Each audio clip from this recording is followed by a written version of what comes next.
লোকসভায় বন্দে মাতরম আলোচনায় নাম বিভ্রাট। সাহিত্য সম্রাটকে বঙ্কিম দা বলে সম্বোধন প্রধানমন্ত্রী মোদির পর কেন্দ্রীয় মন্ত্রী গজেন্দ্র সিং শেখাওয়াত।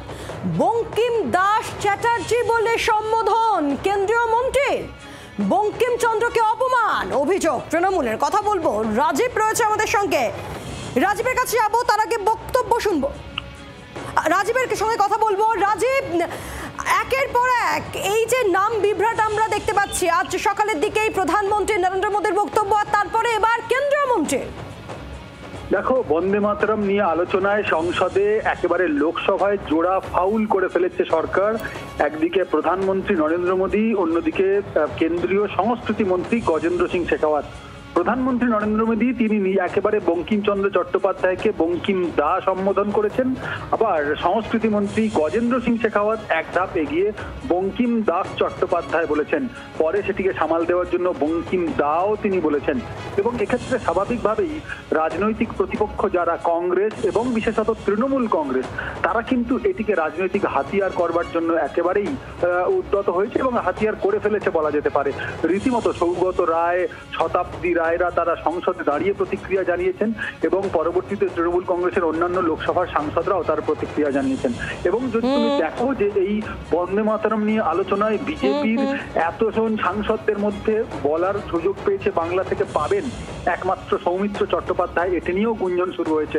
অর্থাৎ বঙ্কিমচন্দ্র চট্টোপাধ্যায়ের রচিত বন্দে মাতরম নিয়ে আলোচনায় বিজেপি কতটা সিরিয়াস, সরকার কতটা সিরিয়াস, মূল প্রশ্ন কিন্তু সেখানেই ঘোরাফেরা করছে। নজর রাখো, ধন্যবাদ। আর ঠিক আপনাদেরকে শোনাবো যে কেন্দ্রীয় মন্ত্রী গজেন্দ্র সিং শেখাওয়াতের ঠিক কি বক্তব্য।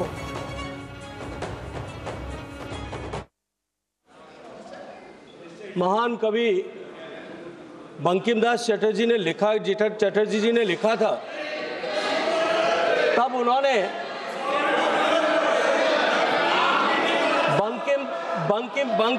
बंकिम चटर्जी ने चट्टोपाध्याय जी ने लिखा था, जब इन्होंने बंकिम बाबू ने जब वंदे मातरम लिखा।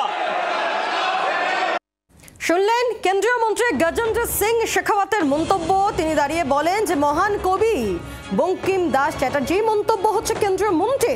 আর এবার আজ সকালের দিকে নরেন্দ্র মোদী তিনি কি বলেছিলেন শোনাবো। बंकिम दा ने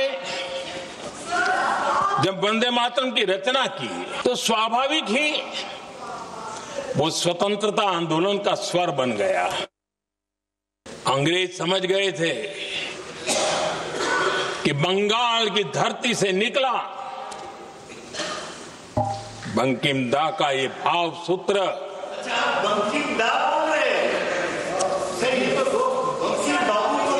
बंकिम बाबू बोले। अच्छा, थैंक यू। বাংলার আওয়াজ, বাঙালির আবেগ, জি 24 ঘন্টা।